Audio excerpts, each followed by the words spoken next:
ఇప్పుడే జీ5 app download చేయండి. చూడండి మీ ఫేవరెట్ టీవీ షోస్ ఎప్పుడైనా ఎక్కడైనా. జ్వరం అయితే తగ్గింది అపర్ణ, నీకెలా ఉంది? పర్లేదండి, బానే ఉంది. అత్తయ్య గారు లేరా అండి? ఎక్కడికో బయటికి వెళ్తున్నానని చెప్పి వెళ్ళింది. ఏంటో నా జీవితం. మీ అమ్మగారికి నా కుటుంబం మీద, నా మీద రోజు రోజుకి కోపం పెరుగుతూనే ఉంది. అదే నాకు భయంగా ఉంది అపర్ణ. ఎంత చెప్పినా అమ్మ వినట్లేదు. అక్షర గారు వాళ్ళు ఎవరూ రాకూడదు, నువ్వు వెళ్ళకూడదన్న మొండి పట్టుదలతోనే ఉంది. అదే నాకు ఇంకా దిగులైపోతుందండి.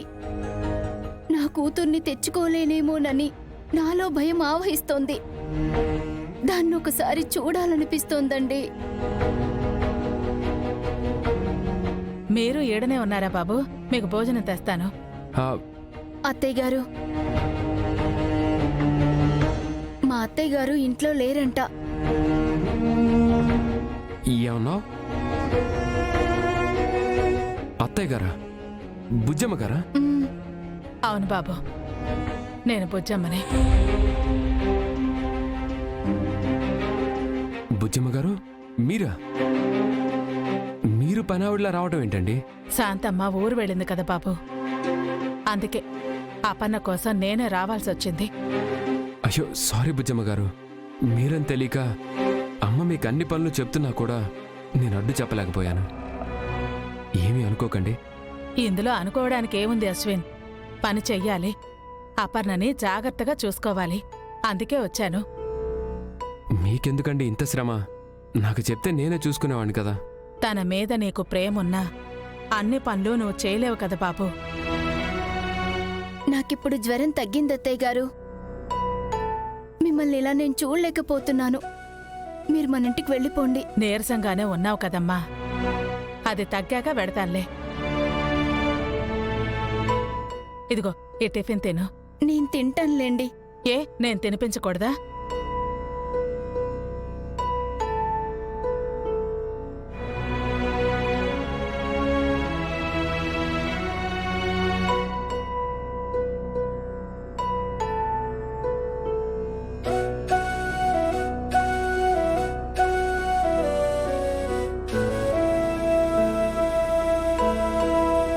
మీరెంత మంచివారు బుజ్జమ్మ గారు. మీ మంచితనం మా అమ్మకి తెలియటం లేదు. ఏం చేస్తాం బాబు, తను నమ్మిందే నిజం అనుకుంటుంది. ఎప్పటికి నన్ను అర్థం చేసుకుంటుందో ఆ దేవుడికే తెలియాలి.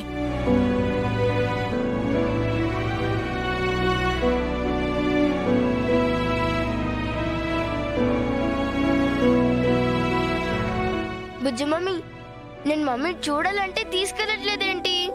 ఇప్పుడు కాదమ్మా, తర్వాత తీసుకెళ్తాను. మమ్మీని చూసి చాలా రోజులవుతుంది. తీసుకెళ్ళు బుజ్జి మమ్మీ. మమ్మీ గుర్తొస్తుంది, ప్లీజ్. తాగమ్మా.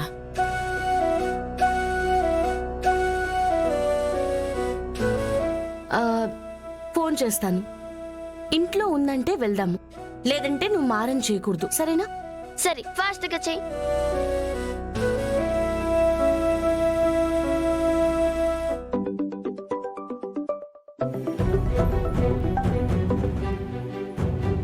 అక్షర ఫోన్ చేస్తోంది.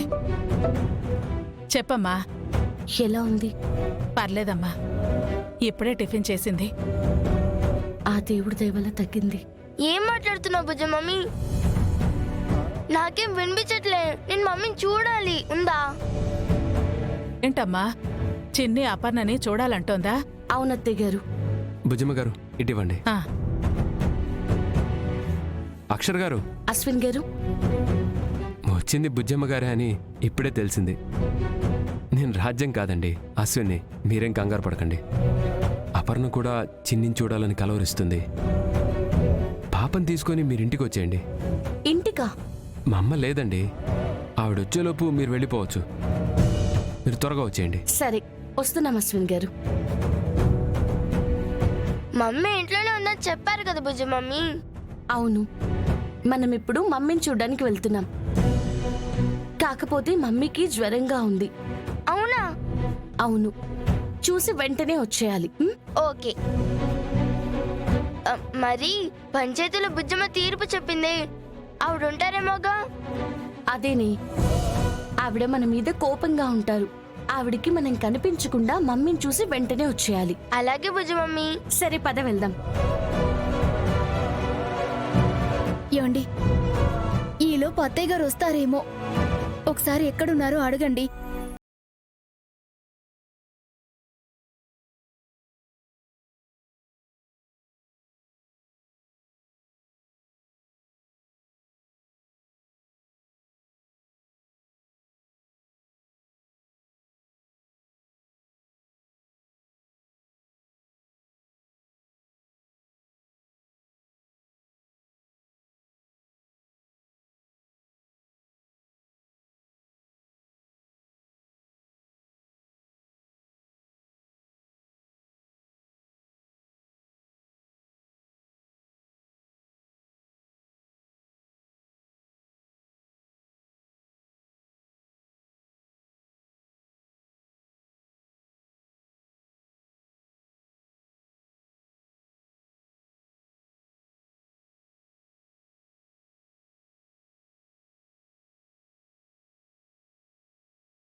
ఇదిగోండి.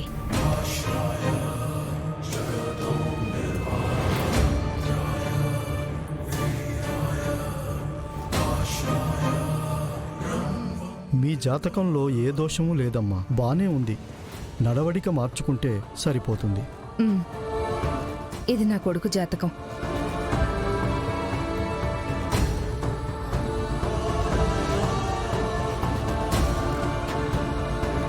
అబ్బాయి జాతకం బాగోలేదమ్మా, ప్రాణగండ ఉంది.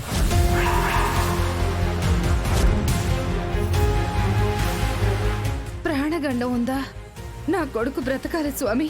ఆ గండం పోవాలంటే ఏం చెయ్యాలో చెప్పండి. ఏం చెయ్యాలి స్వామి? గండ నివారణకి ఒకటే మార్గం. మీ కుమారుడికి ఒక బిడ్డ పుట్టాలి. వారసుడు గాని వారసురాలు గాని పుడితే గాని తండ్రికి గండం పోదు. మీ ఇంట మీ అబ్బాయి బిడ్డ అడుగు పెట్టాలి. అప్పుడే అతని గండం పోతుంది.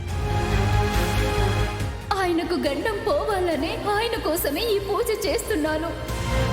అపర్ణ గండం ఉందని చెప్తుంది కానీ ఇది చెప్పలేదే. నాగదేవతకు పూజ చెయ్యాలనేగా చెప్తుంది. ఏమిటమ్మా? స్వామీజీ, నాగదోషం ఏమైనా ఉందా? నాగమ్మ పూజ చేసినా నా కొడుకున్న గండం పోతుందని ఏమైనా ఉందా? నాగదోషమే నీ బిడ్డకు లేదమ్మా. అయినా నాగమ్మకు పూజ చేస్తే పోయేదేముంది? అదేం లేదమ్మా, నేను చెప్పేదే ఉంది. ఆ గండం పోవాలంటే బిడ్డ జననం జరగాలి. ఇంకొకటి అడగొచ్చా స్వామి? అడుగమ్మా, సందేహం దేనికి? నా కోడలికి ఒక పాప ఉంది. ఆ గండం పోవడానికి అది సరిపోతుందా అని. ఆ పాప మీ అబ్బాయి బిడ్డ కాదు కదా? అవును స్వామి. గుర్తు పెట్టుకో తల్లి, మీ అబ్బాయికి సంతానం కలిగితేనే గండం తొలుగుతుంది. జీ5 యాప్ డౌన్లోడ్ చేసి అన్ని ఎపిసోడ్స్ పూర్తి ఉచితంగా చూడండి.